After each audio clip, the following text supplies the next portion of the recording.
Bonjour, je suis Vincent Blanc, directeur de Ismat Group SA.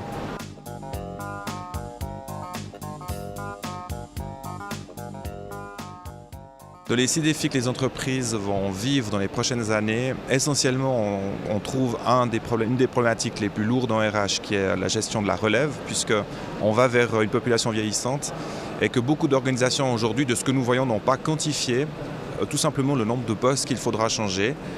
Les prévisions parlaient de 2015-2020 et c'est déjà en cours dans certaines organisations.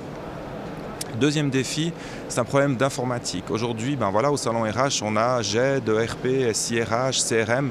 L'informatique s'est démocratisée, elle envahit l'entreprise et la différence par rapport aux années passées, c'est qu'elle dicte des nouvelles tâches, des nouveaux process et des nouveaux métiers. C'est plus l'inverse, on demande à l'informatique de nous aider. Aujourd'hui, c'est l'informatique qui va nous demander de pouvoir fournir des données, réagir et il faut que les gens soient prêts à ça. Le troisième défi, c'est un problème de mixité culturelle.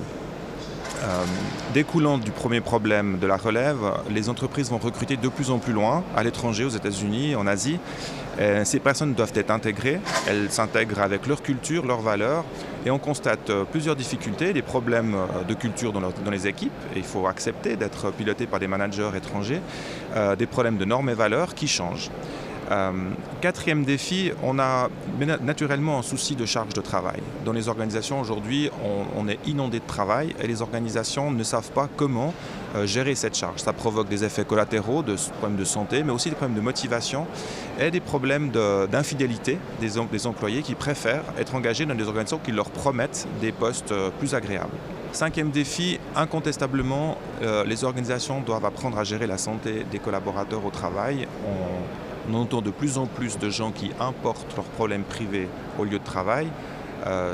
On s'en inquiète et on ressent que les RH vont devoir s'habituer à gérer ces situations-là, en plus d'offrir des emplois à distance, du télétravail, du travail à la maison, pour avoir un poste attractif. Finalement, un défi de compétitivité beaucoup plus aigu qu'auparavant, puisqu'on a appris à travers les différentes crises économiques de ces 10 dernières années à s'organiser par rapport à la crise et donc à devoir faire des économies et travailler toujours plus avec moins de ressources.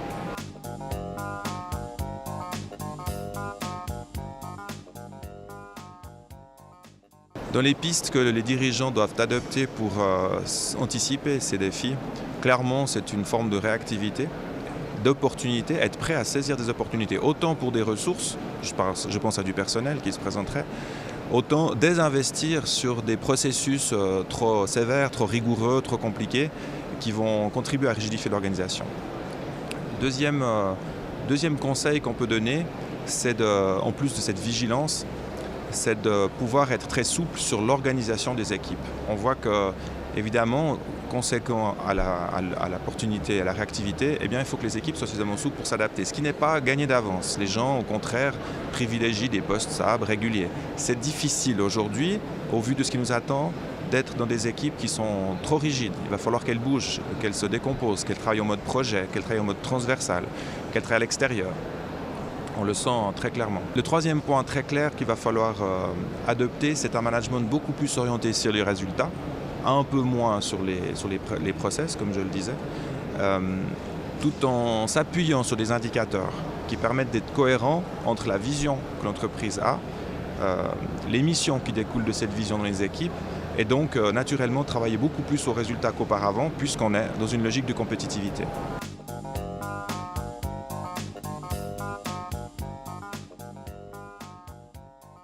Tout ça ne paraît pas fondamentalement nouveau. Il vient d'une étude que nous avons faite auprès d'une cinquantaine de RH qui nous ont témoigné de ces difficultés. Ce qui est nouveau, c'est l'intensité de ces changements à venir, la densité de chacun de ces problèmes et le délai pour lequel il faudra l'intégrer.